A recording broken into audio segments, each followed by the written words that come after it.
Hello সকলকে আসসালামু আলাইকুম। আমি Zinat, welcome back to a new blog. এখন বাইরে খুব হাওয়া দিচ্ছে, মানে আমি এখন বাগানের মধ্যে আছি। বাগান আমার পেছনটা তো প্যাটিও, এটা হচ্ছে বাগান। তো হালকা হালকা রোদ আছে, হাওয়া দিচ্ছে, আর আমি জাস্ট স্নান করে আসলাম। তো আজকে হচ্ছে গিয়ে শুক্রবার, আর শুক্রবার ইকরা গেছে ইকরার আব্বুর সঙ্গে পার্কে, মানে পুরো উইকটায় আমি পার্কে নিয়ে যাই, আমার সঙ্গেই থাকে। শুক্রবার ওর আব্বু অফিস যায় না, মানে ওয়ার্ক ফ্রম হোম, তো বাড়ি থেকেই কাজ করে। তো আজকে বললাম তুমি পার্কে নিয়ে যাও, আমি রান্না করব আজকে। অনেক দিন মানে ইন্ডিয়া থেকে যখন ইউএস এসছি, আমাদের আসা 3 মাস হয়ে গেল, তখন থেকে হচ্ছে গিয়ে মাছ খাইনি। ভাবা যায় মানে বাঙালি, কিন্তু 3 মাস থেকে মাছ খাইনি। শরীর অসুস্থ ছিল, তারপর এখানে হচ্ছে গিয়ে তাজা মাছ তো পাওয়া যায় না, মোস্টলি এখানে ফ্রোজেন, যেগুলো আমরা দেশে খেয়ে অভ্যস্ত সেই সব মাছ হচ্ছে গিয়ে ফ্রোজেন। তো কালকে যখন অফিস থেকে ফিরছিল বাড়ি, একটা মার্কেট মানে আইএফবি, ওখানে মোটামুটি বাংলাদেশি, পাকিস্তানি, তোমার ইন্ডিয়ান সব রকমের মানে প্রোডাক্ট পাওয়া যায়, মাছ পাওয়া যায়, ফ্রোজেন হলেও পাওয়া যায়। তো আজকে এনেছে হচ্ছে গিয়ে কই মাছ। আমি কই মাছটা দেখাচ্ছি, ফ্রিজের মধ্যে আছে। তো চলো আজকে কই মাছের মানে আজকে কই মাছের ঝোল রান্না করব। কিভাবে রান্না করি আমি দেখাই। অনেক দিন হয়ে গেল বাড়ির ভেতর থেকে কোনো ব্লগ করা হয়নি, তাই আজকে ব্লগ বানাচ্ছি, আমার সঙ্গে থেকো। তো এই যে দেখো কই মাছটাকে হচ্ছে গিয়ে আমি জলে ভিজিয়ে রেখেছিলাম। এখানে এরকম প্যাক করাই মাছ পাওয়া যায়, একদম পরিষ্কার করা মাছ, কিন্তু ছোট যেহেতু মাছ সেহেতু পিস পিস করে কাটা নেই। আমি বের করে নেওয়ার পর দেখাচ্ছি। তো বরফটাকে গলানোর জন্য এরকমভাবে জলের মধ্যে ডুবিয়ে রেখেছিলাম। এর মধ্যে আই থিঙ্ক 5-6টা আছে। তো এই প্যাকেটটার এই 6টা মাছ আছে, এর মধ্যে না 7টা, আমি বের করে দেখি, মানে বরফ ছিল বোঝা যায়নি। তো এই প্যাকেটটার দাম নিয়েছে তোমার $8 সামথিং মতো। দেখো আমি কই মাছগুলোকে জল থেকে তুলে নিয়েছি। তো এখানে 6খানা কই মাছ আছে। তো একটু একটু বরফ আছে, এগুলো একটু ছাড়িয়ে নিতে হবে, মানে কতটা বরফের মধ্যে ছিল ভাবো। তো দেখো একটু একটু আঁশ এই সাইডে আছে, মাথার এই সাইডটাতে। তো একটু ভালোভাবে পরিষ্কার করে নিতে হবে, যদি ওরা দেখো পরিষ্কার করে দিয়েই পাঠায়। তো তবুও মনে শান্তির জন্য একটু চেক করি, তখন দেখি এই সাইডে একটু না আঁশ লেগে আছে। 7খানা মাছ আছে। খুব একটা ছোট সাইজের মাছ পাওয়া যায় কই মাছ, ওটা না, ওটার থেকে একটু বড় সাইজের এই মাছটা। বাড়িতে তাজা খেয়ে খেয়ে অভ্যস্ত, এখানে কিছু করার নেই, এগুলো নিয়েই কাজ চালাতে হয়। একটার আব্বুর খুব একটা মাছের প্রতি নেশা নেই, বাট আমার খুব ভালো লাগে, তার জন্য আনতে বলি। দেখো মাছগুলোকে খুব ভালোভাবে আমি পরিষ্কার করে নিয়েছি। এবার এর মধ্যে হচ্ছে গিয়ে একটু হলুদ দেব, আর একটু সামান্য লবণ দেব।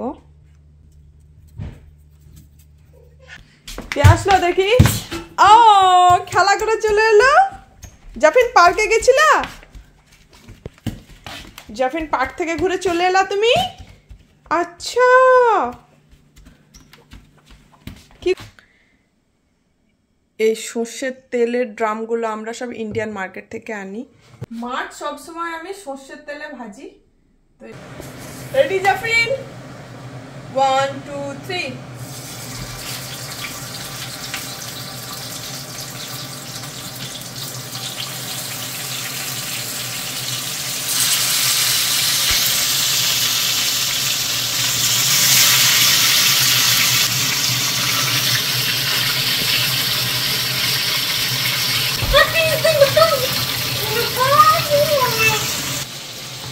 এই জিনিসটা খুব ইউজফুল জিনিস, আমি দেখাচ্ছি কেন।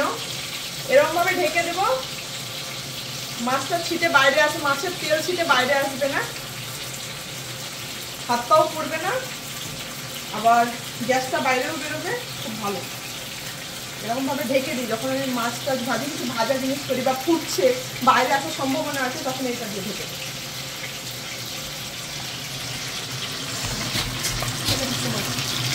Nobody knows.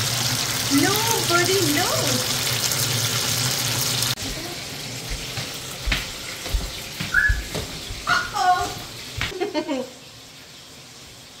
লাভদাই অবদাই কি করছো তুমি লাভদাই কি করছো ওহো ওহো ওহো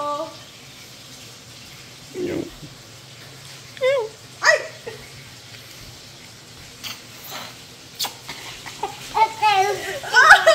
কি বললাম প্রোটেকশন আচ্ছা কেমন করে এখানে দেখো কিছু মশলা আমি ভিজিয়ে রেখেছি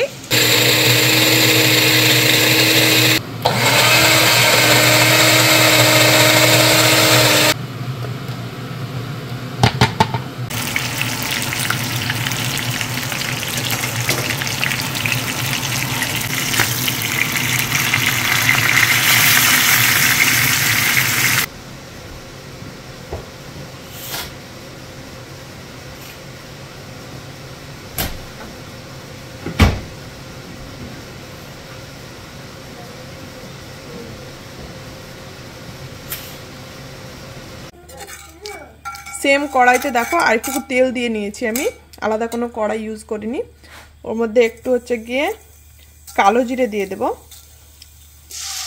পেঁয়াজ বাটা দিয়ে দিলাম এবার এই কালো জিরে আর এই পেঁয়াজ বাটা খুব ভালোভাবে কষিয়ে নিচ্ছি আমি একটু বেশি ভেজেছি কারণ তাজা মাছ হলে কম ভাজতাম তো এখানে এই পেঁয়াজটা দেখো অনেকটা ভাজা ভাজা হয়ে গেছে এর কিছু গুঁড়ো মশলা দেব যে পিষে রাখা যে মশলাটা বানিয়েছিলাম এটা এর মধ্যে দিয়ে দেব কালারটা খুব সুন্দর আসছে দেখো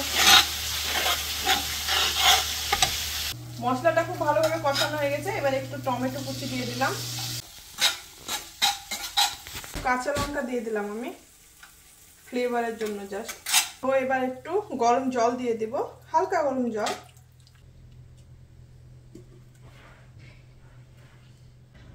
ঢেকে দিলাম মাছটা ততক্ষণ ফুটতে থাক একদম যখন হয়ে আসবে তখন গার্নিশিং এর জন্য আমি কিছু ধনেপাতা কুচি দিয়ে দেব তারপর মাছটা সার্ভ করব